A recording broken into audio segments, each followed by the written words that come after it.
What is Lent for? Millions of Christians around the world are entering into a new season of time. It's the season of Lent, and it lasts from Ash Wednesday, which was this last Wednesday, all the way through to the Easter Vigil on Saturday night before Easter Sunday on Sunday. And Lent commemorates a very important time in Jesus' life. Jesus often in the Bible is described as going away and praying by himself, taking moments to really speak to God and to understand what God's plan is for him. But this period of Lent, it's mentioned, the season is mentioned in Matthew, Mark, and Luke, and it's a time when Jesus went out into the wilderness for 40 days, when he was fasting and when he was tempted by the devil. And during this time, he began to understand what the shape of his adult ministry was going to be. Now, Lent has many different meanings in many different cultures and places. In church, it's a season when we stop saying the Gloria in the beginning part of the service, when we don't say Alleluia. For 40 days, we don't say Alleluia anymore. The priests and the clergy wear vestments that are purple or which look like sackcloth. Lent is also an important time for us to begin to realize that there is much more to our lives than meets the eye. We have a tendency to get wrapped up in the stories that we hear all around us and to forget that we are children of God. So it's a season when we remember that we are children of God. And part of the way that we do that is by remembering ultimate things.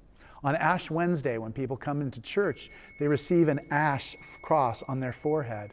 And the priest who puts the ashes on their forehead says, "Remember that from dust thou art, to dust thou shalt return."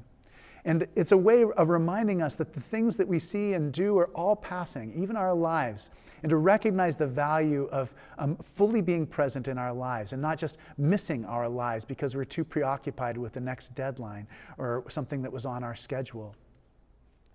I have a very old friend whose name is Lois, and she has wonderful advice. She says that Lent really should be a time when we learn to pray again. And for her, she says that prayer is what we do when we talk to God and tell God what's in our hearts. And she said that for her, meditation is when she listens to God. And that listening is a really important part of this too. She says that when she was a young girl, that she would go to God with like a memo, kind of like a list, a to-do list for the things that she wanted God to do in her life.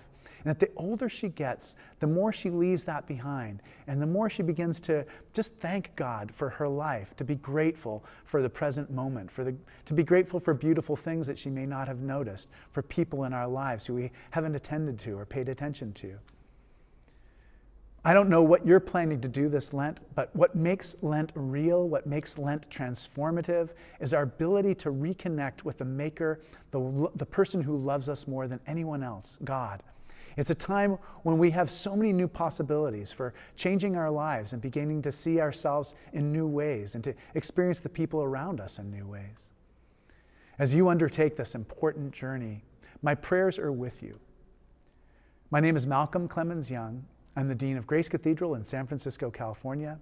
Thanks for watching More Good News.